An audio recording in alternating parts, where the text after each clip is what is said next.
طبعا هنا احنا بقى بنعمل صلصة عشان هنعمل شوية مكرونة.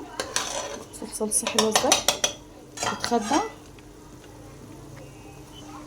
وهنا احنا عاملين شوية سوسيس، مش عارفة هو في الكاميرا فاتح ليه، بس هو لونه حلو يعني في الحقيقة. مقطعين عليه شوية فلفل، وفي بصل طبعا، بس البصل اللي اتعمل فيه ده غدانا النهاردة.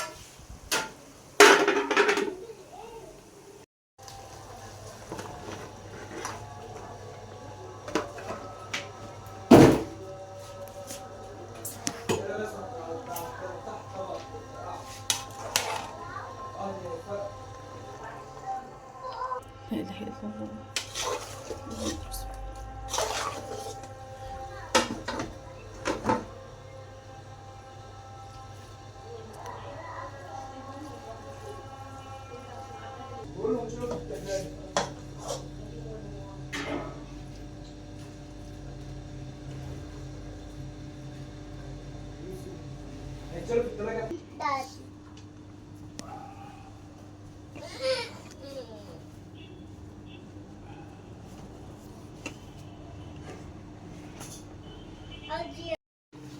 احنا طبعا هنا ايه بنسلق بقى الرز بلبن.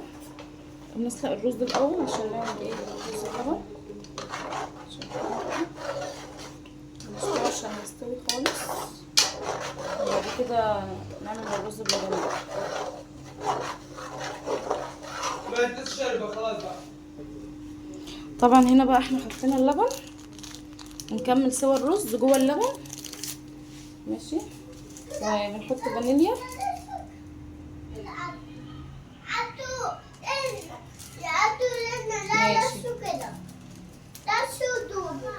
ماشي يلا خلاص سيبه. ماشي يا زيد يونس.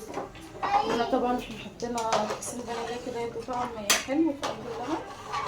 ماشي كده احنا بنقلب بقى. بصوا الرز اهو هيدوب خالص في اللبن، يبقى حلو دلوقتي.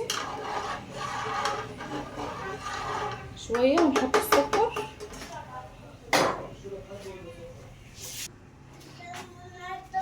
بصراحة يا جماعة أنا لما بحب أعمل حاجة بحب أديها حقها، يعني نديها لبن زيادة، يعني الحاجة اللي محتاجة بهارات زيادة أديها بهارات زيادة كده. يعني لازم ندي كل حاجة حقها عشان ايه تطلع مظبوطة وحلوة معانا.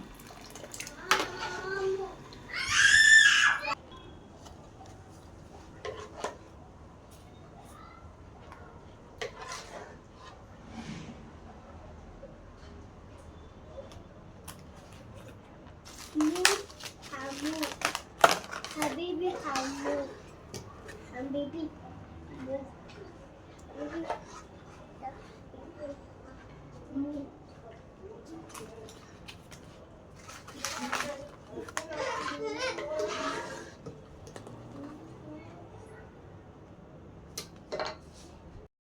يلا يا بابا. كده عملنا رز بلبن اهو خلصناه. نقفل العلب بقى عشان نفرق اللي يتفرق منها ان شاء الله. ايوه حاضر. بس يا زيزو بس يا زيزو اقعد يلا. هديك يا زيزو. حاضر حاضر.